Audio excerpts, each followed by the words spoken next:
Bonjour à toutes, bonjour à tous. Aujourd'hui, on va parler d'une notion avec laquelle on se fait un mal fou et dans laquelle on peut passer toute sa vie sans le voir et sans comprendre pourquoi la vie c'est autant de la merde et pourquoi on souffre autant.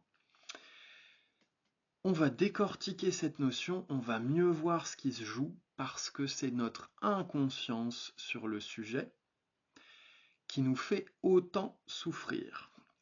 On prend des bouts de ce phénomène uniquement et on laisse entretenir savamment une confusion sur le sujet pour être sûr de bien se pourrir. Et on l'a tous de base. Ce sujet-là, c'est le sujet de l'incomplétude et de la complétude,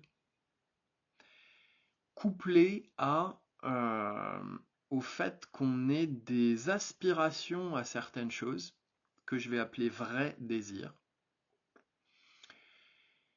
Et en fait, avec tout ça, on fait un micmac. Donc en général, quoi de mieux pour se faire souffrir que...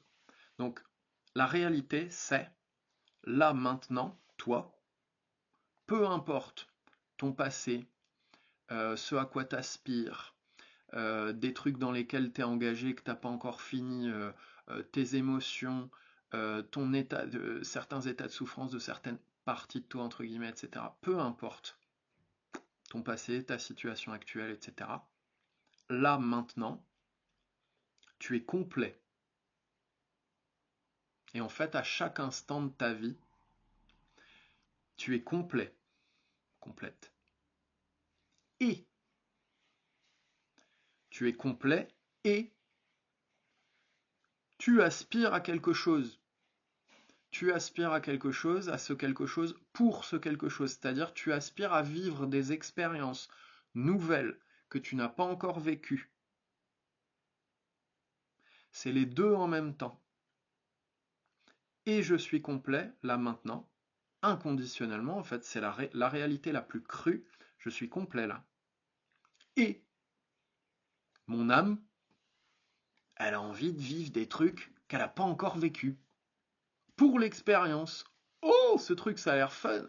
Trop envie de le vivre. Allez, on y va.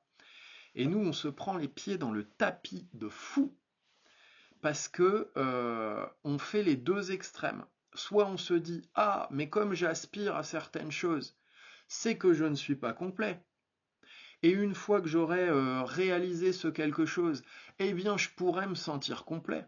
Le souci étant qu'une fois que tu as réalisé ce à quoi tu aspires à autre chose. Ton âme, elle est infinie, elle a des élans de nouvelles expériences, d'envie de nouvelles expériences, qui s'appellent vrai désir, infini. C'est non-stop. Ça ne s'arrêtera jamais. Même si tu réalises une quantité surhumaine de choses dans ta vie, dès que tu l'as réalisé, ton âme, elle fait « Hey coucou, j'ai trop envie d'aller là-bas !» Voilà. Et de réaliser ça, et de vivre ce que ça fait.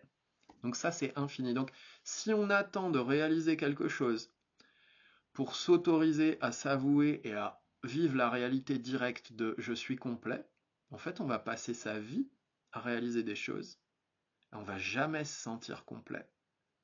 Et on comprendra pas pourquoi tellement de gens, dont moi, j'ai l'impression de découvrir une autre partie du mode d'emploi. Je me dis, what the fuck, je l'avais pas vu venir celle-là et certainement pas autant. On peut passer toute sa vie à réaliser des choses dans l'espoir qu'on va se sentir enfin pleinement épanoui, alors qu'on est déjà complet et qu'on peut déjà se connecter à ce complet et se sentir pleinement épanoui.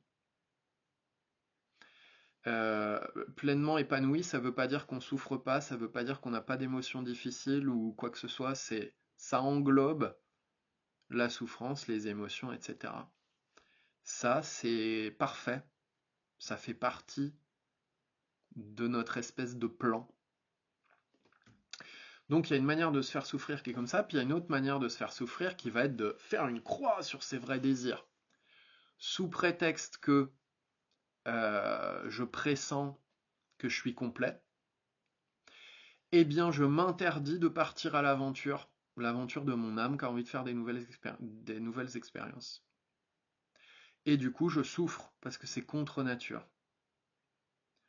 Naturellement, si tu observes les enfants, ils ont envie de jouer Et quand tu les regardes jouer, régulièrement, ils repoussent leurs limites, c'est-à-dire ils font des expériences inconnues parce que ça les fait marrer, parce que c'est fun. À un moment, quand tu as fait le tour et le tour et le tour et le tour d'un truc, ça devient vraiment hyper connu, que toi, tu as l'impression que ça devient hyper connu dans ton référentiel. C'est plus hyper vivant. Et donc on peut faire une croix là-dessus, et après on s'emmerde, on se sent dévitalisé, on se sent poussiéreux, on se met à se sentir pas bien et on comprend pas pourquoi. Donc en vrai, on est les deux en même temps. Et on est complet, et on aspire à vivre quelque chose pour le simple plaisir de le vivre. On aspire à vivre du nouveau. Et bien décorréler le nouveau de se sentir complet, sinon. Donc à toi de voir quel micmac tu fais pour être sûr de jamais être heureux jusqu'à la fin de ta vie, sachant là le réel mode d'emploi. Bisous.